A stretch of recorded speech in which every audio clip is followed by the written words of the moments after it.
La régularisation des charges. Le bailleur ajuste les provisions sur charges payées par le locataire en fonction des dépenses réelles engagées. Cette régularisation doit être effectuée au moins une fois par an et doit respecter plusieurs règles spécifiques à la situation locative. Un mois avant la régularisation annuelle, on doit communiquer au locataire un décompte de charges. Chaque poste de dépense doit être renseigné. Électricité, eau chaude, eau froide, ascenseur.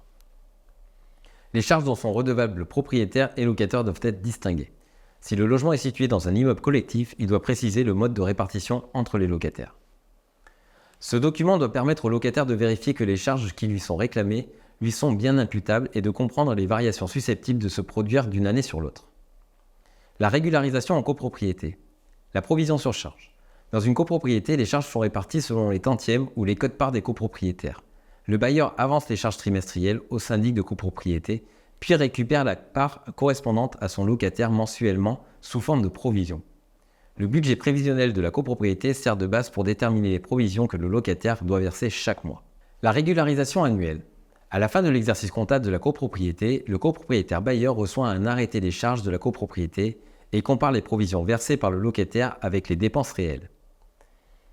Le propriétaire rédige un décompte de charges et le communique au locataire. Si le locataire a trop payé, il est remboursé. Si les provisions étaient insuffisantes, le locataire doit régler la différence. Si le bailleur oublie de faire une régularisation annuelle, il peut réclamer pendant 3 ans le paiement des charges ou des loyers, y compris après le départ définitif du locataire du logement. Par contre, le locataire peut exiger un paiement échelonné sur 12 mois pour le montant dû.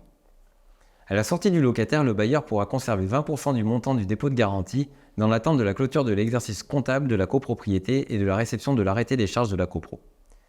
Il doit procéder à la régularisation définitive des charges de son logement dans le mois qui suit cette réception et restituer le solde du dépôt de garantie à son locataire. Les justificatifs. Le locataire a le droit de consulter les justificatifs, factures, contrat d'entretien, pendant 6 mois après la régularisation.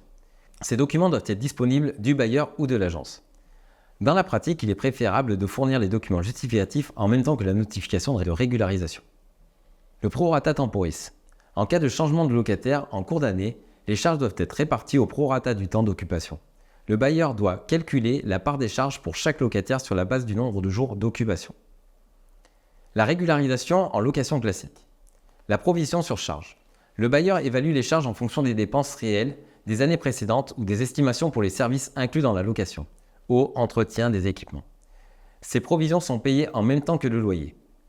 La régularisation annuelle. Chaque année, le bailleur doit comparer les provisions reçues avec les dépenses réelles. Le propriétaire rédige un décompte des charges et le communique au locataire. En cas de surplus, il rembourse le locataire. En cas de déficit, le locataire doit payer la différence. Si le bailleur oublie de faire la régularisation annuelle, il peut réclamer pendant 3 ans le paiement des charges ou des loyers, y compris après le départ définitif du locataire du logement. Par contre, le locataire peut exiger un paiement échelonné sur 12 mois pour les montants dus. Les justificatifs et le prorata temporis sont les mêmes que dans une régularisation en copropriété. Vous allez retrouver un exemple de régularisation d'un logement collectif hors copropriété. En 2023, le locataire a payé 396 € de provision sur charge d'eau et de taxes d'ordures ménagères pour l'année, soit 33 € par mois. La taxe d'ordures ménagères réelle est de 173 €. Vous retrouverez la consommation d'eau avec ses relevés de compteur et du coup le montant d'eau consommée. Le montant des charges réelles est de 264,24 € pour l'eau, plus 173 € pour les taxes d'ordures ménagères. Le montant des provisions sur charge était payé de 396 €, ce qui fait un delta réel de 41,24 € dû par le locataire au propriétaire. À partir du mois prochain, les provisions sur charge augmenteront de 3,43 €. Le locataire paiera donc 36,43 € de provisions sur charge jusqu'à la prochaine régularisation.